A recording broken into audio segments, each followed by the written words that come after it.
Hey guys, this is OddOneGaming and today's video is sponsored by Dragonheir Silent Gods. Dragonheir is an amazing high fantasy RPG game that I've been in love with for quite a while, and they're doing some pretty amazing things. This game has some awesome mechanics, it has some amazing visuals, and it's honestly my favorite game right now. And I'm not just saying that because I'm sponsored, but if you want to start playing this game today, there's going to be a link in the description and in the pinned comment of this video that you can click and you can download the game today, or even if you want to support me, you can click that link and you can download the game on any device. It's available on iOS devices, on Android devices, it's even available on Mac, and obviously it's on PC, it's on the Epic Games Store, it's on Steam, it's basically everywhere. One of the fun things that they are doing is they have collaborations with Dungeons and Dragons, because there are some like mechanics that are D&D like mechanics in this game, like the dice roll, like the tabletop placement of heroes, so amazing story and all that. We already had the first installment of the collaboration where we got Dritz the Urden as a hero that joined the game. I'm in love with him. He has an amazing kit. It's really awesome to see him and Guinevere in here. Even though I'm not the biggest fan of Dungeons and Dragons, you know, because I guess this is more people that grew up in the US that are more used to it.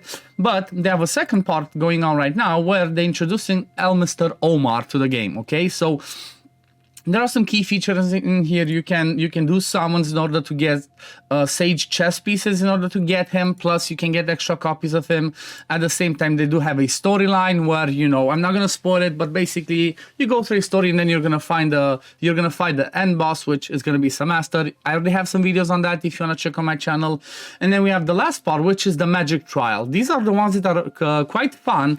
And this is what I'm gonna be doing today. Okay, so I might just be cutting between it, but I want to see how I can beat these with you know, as low level heroes as I can, like rares, epics. And the way that I'm gonna do it is I'm gonna try and go at it from the season 1 perspective. Okay, because if you haven't already joined, there's an announcement over here that kind of says when it starts. So for servers that activated before the 23rd, there's gonna be accessible till the 7th. Okay, for servers that are activated after the 24th till the 10th of April, it will be accessible on the date the server is activated and will last for 14 days. So obviously you want to start when you're gonna start, if you're gonna start playing the game, you're going to be on a brand new server. So up until the 10th of April, you can still get yourself Elminster Omar and you can still, you know, participate in this event.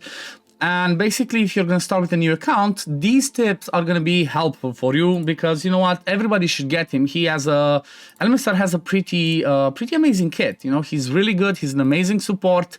He brings us shields, okay, on the battle skill. He brings us control immunity. He brings attack penalty and accuracy penalty on the ultimate. Good Captain Aura with enlightenment. And then an interesting passive where he gains more resist. So let's have a look at those fights and let's see what we can do. So Magic Trial. There's going to be 7 of them. From day 1, you're going to have the first one open, day 2 the second one, and so on and so forth. I'm obviously on the last day, like it says here, 8 hours till it's over. But if you start, you know, from day 1, don't worry if you cannot do it day 1. Okay, you have 14 days, or like, you know, 13 days, or like 13, 14 days to do all of them. So I might be able to find some teams that are going to be only rares, or I might have some teams where I will have to bring some epics in there. And the reason why I'm going to try, like I said, to make it from a Season 1 perspective is because I have a maxed out Psychic Core. If you're going to be a new starter, you're not going to have all of these bonuses, okay? Definitely not going to have this part. You might already have these ones, okay? You might already have these ones opened, so you're going to take advantage of that. So what I'm going to do right now is I'm going to try and grab a... try and look, like I said, from Season 1 perspective, what could I use? So the first thing that I'm going to think, Season 1, you have the pairing of fire plus poison, okay? So let's just go over there and let's try and grab some heroes that we get for free, and let's see how this one goes. So this is how, like, you would start, okay? The first 3 ones that you get the adventurer, obviously. Everybody's brought to level 100, so don't worry about leveling up people. So the adventurer's fire, Hexandra we get, and then Horus on the 3rd day of logging in, you get him for free as well. So these are the first 3 that we get. Then we also get Notira, but I'm not sure if she's going to be good enough, but you know what, let's just try her in there. And we also get Gulal that brings us attack penalty as ice, even though he's not part of the pairing. So I guess I'm going to try to not make this video to be a half an hour video. So I'm going to try and bring team together, and once I get towards the end, if I manage to beat it, I'm gonna be like, okay, this is the team that I used for the first one. So I guess let me go and start this fight, and we're gonna see you in a bit. Okay, so this team actually works for this one. You just have to manual because you want to kill this Mistration that's over here in the back, because otherwise she's just gonna keep reviving. So far, I don't have any elemental affinity bonuses because I'm in the second season, and like I said, in the second season, there's different, elemental pairings. So I went in this fight with basically every single free hero that we got, and I managed to do it. Just like I mentioned, you want to make sure that you manual this one, so you kill the Mithrasia in the back, okay? She's gonna be the one that's the problem. If you don't kill her, she's just gonna keep reviving, and you're gonna have a hard time killing her. Now, let's go on to the second fight, and you know what? Let's try the same team, okay? Let's try the same team, and I'm gonna be doing the same thing. I'm gonna be manualing at least the Adventurer Notira, and try to look, okay, what's the biggest threat in this one? So for now, maybe I just try and kill the ones in the middle because, well, they're paired up together. They should be easier to kill, and then try and focus the ones at the back. So we see they're doing a good job. Let's try and kill this one with Notira on the side, and boom, they explode. Let's see, can we survive a hit now? Okay, we did survive a hit. We're fine. Let's try and kill this one as well. Okay, so in a way, you know what? I was expecting these to be a little bit harder, but that's not a bad thing that they're a bit easier, because you know what? Like I mentioned, if you're somebody that just starts playing the game today, it's going to be difficult for you to actually, come in here and try and beat it, because you don't have that many options, okay? You start playing the game, these are the heroes that you get for free from the beginning. So the fact that we can do it with the free heroes, it's a good thing, because obviously you don't want to start the game and feel like, oh my god, I'm gonna be forced to what's it called? I'm gonna be forced to spend in order to be able to get some more characters to beat it. So not really. Like I said, so far everything's looking good. Just in this fight, for example, Hexandra I think is useless because there's a healing reversal debuff in there. So if you heal, the enemy gets the heal instead. So that's not the best. See, we healed. And I guess the heal reversal, why does it work like that? So she's not healing, but still, I think the healing just does not work. So we're healing and basically we're losing HP instead. But still, that's challenge number 2 that we managed to do. And again, it was pretty easy. Now let's see what's challenge number 3 gonna be like. Again, it's pretty fun because every fight has something different. So this one, at the start of the battle, all units on the field gain a silence that cannot be dispelled. So this means you're not going to be able to use ultimates in this fight, and that might be a problem. I think ultimates and battle skills. So again, let's see, same principle. I'm not going to keep you through this whole fight. I'm just going to come back at the end to be like, okay, this team worked or it did not. Okay, so it looks like this team again works pretty fine against this fight, and honestly the reason why this team does so good is because of Horus. He's able to sustain so well because of his passive. His passive has a chance to give him a shield every time he gets hit, and that's what makes him sustain. So basically in this fight, you're going to try and bring people that have good passives, okay? People that, I don't know, maybe heal on their passives, people that do some quirky stuff on the passives, and that's what's gonna help. That's why, like, he was really good in this one. Now, for this fight, this one's gonna be a bit tricky. Basically, we're gonna be blind. Everybody's gonna be blind, but what that means is your basic attacks are not gonna hit. So you will be relying on your ultimates, you're gonna be relying on your battle skills, and that's what's gonna hopefully make you be able to beat it or not. But I think it's gonna still look okay. We have a Hexandra that's pretty good for healing, so as long as the Horus does not get killed, we should be fine. So Horus survived 3 hits from Felicities. That should not be a problem. So again, this is good. I'm happy that again the same team with only 3 heroes, that everybody gets on day 3. You should have all 3 of these ones.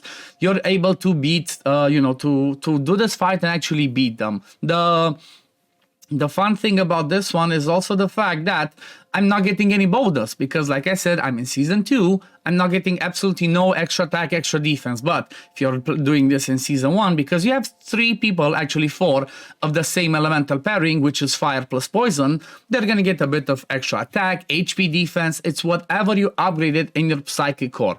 So again, it seems like another challenge down just by using the free heroes. And look at the Adventurer. Look at how much damage the Adventurer is actually doing. That's pretty nice to see, The Adventurer is really powerful in this game. If you've just started playing this game, just trying to progress and trying to understand it, the Adventurer is really powerful because he has trying the same team. So the adventure is really powerful because he can swap between 3 elements, okay? He can be fire, frost, and lightning. Fire is used for mostly damage. As you can see, he does a ton of damage, or she if you choose to go female. So fire is really good because it does a ton of damage. Then when it comes to frost, frost is really amazing because what frost brings is on the ultimate, the adventure has a shield, okay? That shield scales off of attack, and at the same time, he will do some decent damage on the battle skill. So the fact that you would build the adventure with as much attack as possible doesn't mean he's just gonna bring shield and that's it. No, he's also gonna bring some damage, so that's gonna be really good. And then the third form is lightning, where he's more of a like crowd control hero. He does ultimate that has a chance to stun. He lands blind on the battle skill, so that one can do a bit of damage as well, but it's mostly focused around crowd control, okay? So definitely keep that in mind. And you can also take advantage of that when you're trying to upgrade your people. Swap him, like he should be in season 1, he should be one of the first ones that you get to the highest level possible, because again, you can swap between levels and you can upgrade him with any excess crystals you have. If you have a frost, if you have lightning, whatever. So we're on to the 6th one. This one, what does this one have? We start the battle with, everybody has a block buffs. This is a fun fact in this game. The shield, since I already spoke about the adventure as the shield does not count as a buff. It counts as something different. There's like 3 different buffs, debuffs in this game. So you have debuffs, which are going to be attack penalty, buff prohibition, healing reversal, defense down, stuff like that. They're going to usually come in red. Then there's going to be shields, which are completely different things. They're like in a group of their own. So you're going to have people that land shields, people that remove shields, and then there's one hero that actually lands shield prohibition. Okay, so that's the second group. And then the third group, which is going to be the control effects. Okay, you're going to have stun, knock up, silence, fear. They're in a completely different group, which means that you're going to have heroes that land debuff immunity, and you're going to have heroes that land control immunity. So that's a fun thing that you definitely want to keep in mind. Now we're on to the last one. What does this one say? At the start of the battle, all units on the field gain debuff immunity and buff prohibition state that cannot be dispelled. So we start with debuff immunity, and then we cannot land any extra buffs. This one might be tricky because the Chrysos, these two in the front, they actually land shields. And like I said, even though there's buff prohibition, they can still land the shields because they do not count as buffs. So hopefully I'm gonna be able to take them down. Okay, I can control them with Horus. Again, Horus is really good. He's honestly arguably one of the best tanks in the game because that's what he's good at. He's a straight up meat shield. He can tank anything. I don't think there's any other hero in the game that's actually as good at him at just pure tanking. There's gonna be other ones that bring healing, bring attack penalty and stuff like that, but for the simple fact of being, you know, a just straight up tank and soak up a ton of damage, Horus is gonna be one of the best ones. And honestly, you don't really need to scroll him. Like, I wouldn't say scroll him unless you don't get anything else better. He works just fine without any scrolls. But yeah, that's the 7th challenge. We managed to do every single one of them with the free champions, with all 5 champions that we get by day 3. Like I said, Adventurer you start with, then you get Notira, you get Hexandra, you get Gulal, like the first 4 ones as part of the story. Then at day 3 of logging in, you're gonna get, let me see, do I still see the daily login? Yep, daily check-in. If you're in season 1, day 3 over here, you're gonna get Horus. So this was it. These were the challenges. I expected them to be a bit harder, but I'm happy they're not, because again, if you're somebody that just starts playing Dragonheir because of the Dungeons & Dragons collaboration, you don't want to be stuck already. You don't want to feel like, oh, I need to spend to progress and do stuff. Nope. I did it just easily with 3 people, and that's just amazing. So yeah, this is going to be it for today, guys. Thank you all for watching. Thank you, Dragonheir Selling Guns, for sponsoring this video. And if you guys want to start playing this game, or if you want to support this channel, don't forget there's going to be a link in the description and in the pinned comment of this video that you can click and download the game today on Android devices, iOS devices. It's even available on Mac. It's obviously on PC. It's on the Epic Games Store. It's on Steam. It's everywhere. So what are you waiting for? Join the D&D Legends in Dragonheir. But yeah, thank you all for watching, and I'm going to see you in the next video. Peace, love, take care, everyone. Bye, guys.